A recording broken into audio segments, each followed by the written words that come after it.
અત્યારે અમેરિકામાં H1B visa પર કામ કરતા ભારતીયો માટે એક એવો સમય આવ્યો છે જ્યાં એક નાની ભૂલ તમારા વર્ષોના સપનાને રોળી શકે છે. કારણ કે લે ઓફ અને એરપોર્ટ પર થતા કડક ચેકિંગ વચ્ચે જો તમે અમેરિકાની બહાર છો અને તમારી નોકરી છૂટી ગઈ છે તો શું તમે પાછા આવી શકશો કે નહીં, તે એક બહુ મોટો પ્રશ્ન બની ગયો છે. અને ગ્રેસ પીરિયડનો અસલી નિયમ શું છે તે જાણવું તમારા માટે અત્યંત અનિવાર્ય છે. મિત્રો, H1B વિઝાને વર્ષોથી ભારતીય પ્રોફેશનલ માટે અમેરિકન ડ્રીમનું એક શોર્ટકટ માનવામાં આવે છે, જેમાં સ્થિર નોકરી અને ગ્લોબલ કરિયરની આશા હોય છે.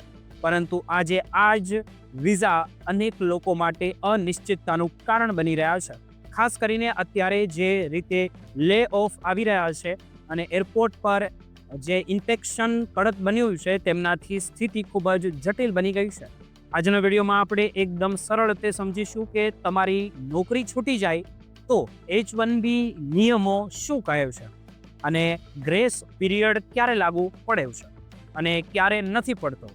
તેની સાથે જ એરપોર્ટ પર CBP ઓફિસર પાસે કેવી રીતે સત્તા હોય છે અને જો તમે અમેરિકાની બહાર હો અને નોકરી જાય તો તમારી પાસે કયા વિકલ્પો વધે છે તેમના વિશે પણ આપણે વાત કરીશું. અત્યારે અમેરિકામાં કુલ H1B વિઝા ધારકોમાં 72% હિસ્સો ભારતીયોનો છે. એટલે કે અત્યારે કોઈ પણ પોલિસીમાં ફેરફાર થાય કે કડકાઈ વધે ત્યારે સૌથી વધુ અસર ભારતીય, ગુજરાતી અને ભારતીય ભાઈઓ બહેનો પર પડતી હોય છે. સોશિયલ મીડિયા પર અત્યારે વિઝા કોસ્ટ અને અપોઇન્ટમેન્ટ સ્લોટને લઈને ઘણી ચર્ચાઓ ચાલી રહી છે, જેમના કારણે લોકો પહેલેથી જ તણાવમાં છે. અને એવામાં જો લે ઓફ આવે તો કાયદાકીય મુશ્કેલીઓ વધી જાય છે. સૌથી ગંભીર સ્થિતિ ત્યારે ઊભી થાય છે જ્યારે કોઈ વર્કર્સ અમેરિકાની બહાર હોય અને તેનું લે ઓફ થાય.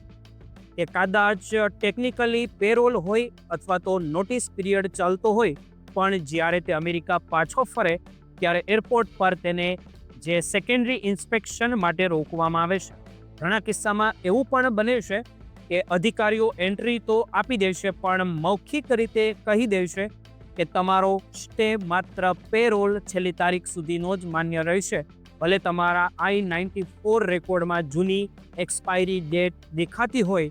અહીંયા જ મોટી કન્ફ્યુઝન શરૂ થાય છે, કારણ કે તમારું સ્ટેટસ કાગળ પર વેલિડ લાગે છે પણ તમે કામ કરવા માટે પાત્ર છો કે નહીં તે સવાલ ઊભો થાય છે. હવે આપણે ગ્રેસ પીરિયડના નિયમોને સમજીએ તો 60 દિવસનો ગ્રેસ પીરિયડ ફક્ત ત્યારે જ મળે છે જ્યારે તમે અમેરિકાની અંદર હો અને તમારી નોકરી જાય. તેમનો હેતુ એ છે કે તમે નવી નોકરી શોધી શકો અથવા તો દેશ છોડવાની તૈયારી કરી શકો છો. જો તમે અમેરિકાની બહાર હો અને લે ઓફ થાય અથવા તો લે ઓફ પછી તમે અમેરિકા છોડી દો તો આ ગ્રેસ પીરિયડ આપોઆપ ખતમ થઈ જાય છે અને તેની ફરીથી ચાલુ કરી શકાતો પણ નથી.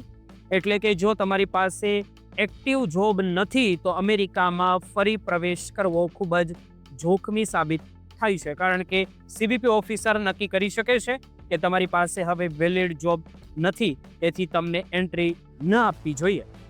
ઘણા લોકો એમ પણ વિચારે છે કે ડેફર્ડ ઇન્સ્પેક્શનથી આ સમસ્યા ઉકેલાઈ જશે, પણ આ કોઈ જે ક્લેરિકલ ભૂલ નથી કે તમારી પાત્રતાનો સવાલ છે. એટલા માટે એરપોર્ટ પર મળેલી મૌખિક નિર્ણય પાછળથી બદલી શકાતો નથી. તમારે એ સમજવું પડશે કે H1B વિઝા એ નોકરીની ગેરંટી નથી, પણ એક એમ્પ્લોયર પર આધારિત એક પરવાનગી છે. જો તમે લે ઓફનું જોખમ દેખાતું હોય તો અત્યારે આંતરરાષ્ટ્રીય પ્રવાસ કરવાનું ટાળવું જોઈએ અને જ્યાં સુધી નવી નોકરી ન મળે ત્યાં સુધી બહાર જ તમારે રહેવું હિતાવક છે. પેરોલ કે નોટિસ પીરિયડને કાયમી સુરક્ષા ન માનો અને તમારા તમામ ડોક્યુમેન્ટ્સ જેવા કે ઓફર લેટર કે પછી ટર્મિનેશન નોટિસ તમારે તૈયાર રાખવી જોઈએ, જેથી કરીને જરૂર પડે ત્યારે તમે સ્પષ્ટતા કરી શકો કે અત્યારના સમયમાં નેટવર્કિંગ અને એમ્પ્લોયમેન્ટ સાથેનું કનેક્શન જ તમને બચાવી શકે તેમ છે.